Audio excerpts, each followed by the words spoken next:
GeorgeAAkerlof, Identity Economics, How Our Identities Shape Our Work, Wages, and Well-Being.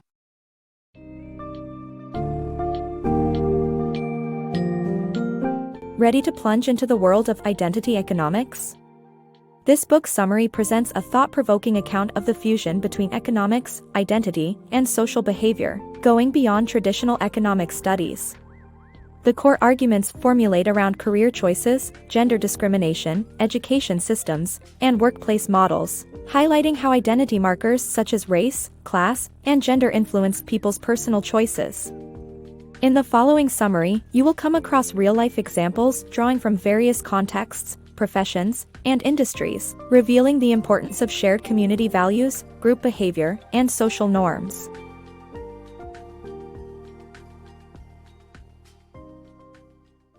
Understanding Identity Economics. Traditional economic studies focus on salaries and consumption patterns, whereas identity-based models add social factors like race and gender to understand personal and professional decisions. Identity economics examines the interplay between economics, identity, and social behavior. It takes into account cognitive bias, psychological findings, and the impact of social context on real-life situations. The book looks at the career of Ann Hopkins, who sued her accounting firm for sex discrimination after being denied promotion due to her abrasive management style.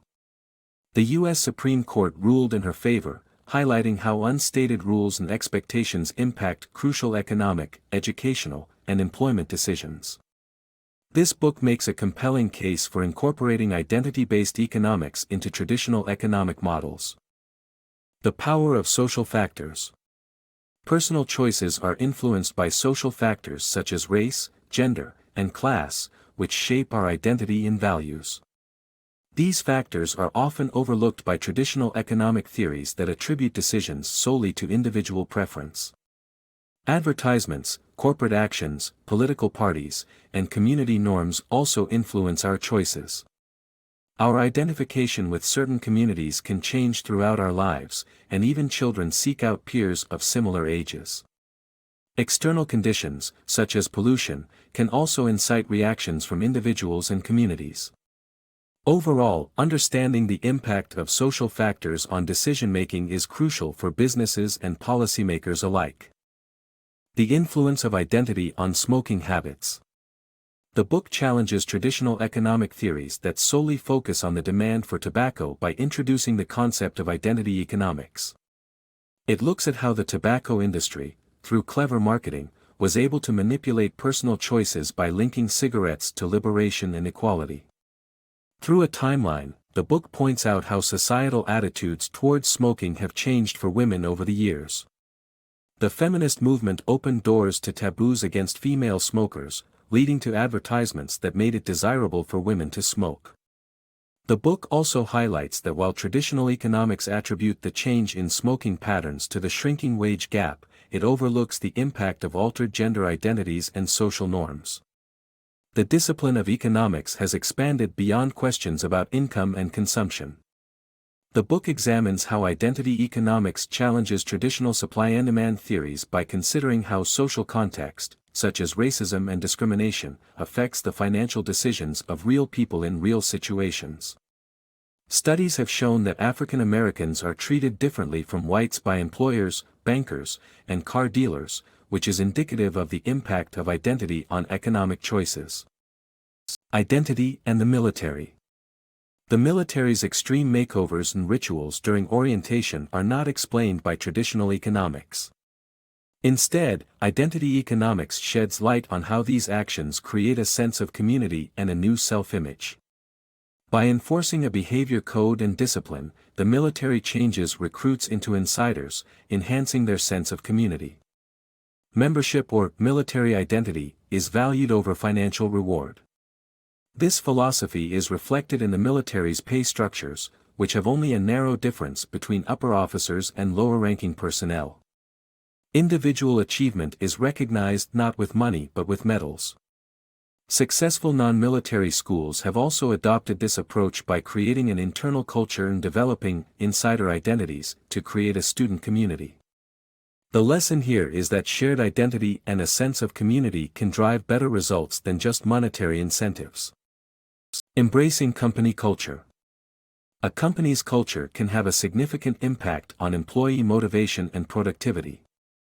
The management style plays a crucial role in fostering a work environment where employees feel a sense of belonging.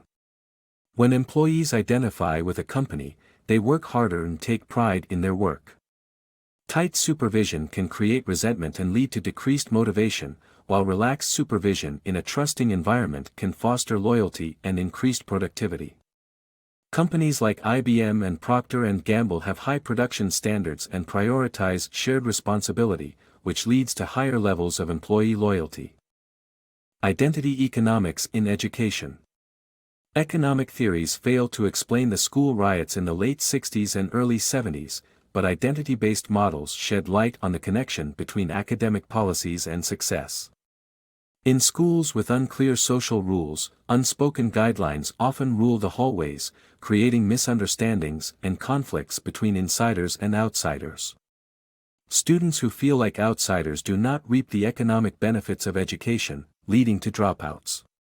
Leading high schools define standards explicitly and encourage participation and compliance, leading to academic success. Gender bias in the workplace. The book explores how gender affects career choices and hiring policies. Despite women's progress in traditionally male-dominated careers, certain stereotypes still exist that limit career options for both genders. Identity economics helps us understand how gender-based myths and biases can lead to discrimination and harassment in the workplace.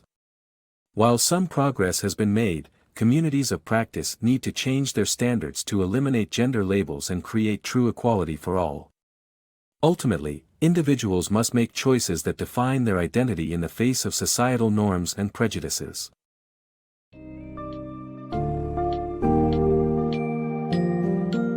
As we reach the end of our journey into identity economics, you have seen firsthand how factors beyond traditional financial ones impact personal decisions and professional outcomes. The book encapsulates real-life scenarios from various fields, demonstrating the significance of understanding the roles played by identity markers, shared community values, and social norms in shaping personal choices. Laying out the limitations of traditional economic theories and their models, the book showcases the relevance of identity economics, bringing social context to the forefront. Ultimately, it is an invitation to continually redefine one's identity in order to make well-informed choices amidst the norms and persuasions of a constantly evolving society.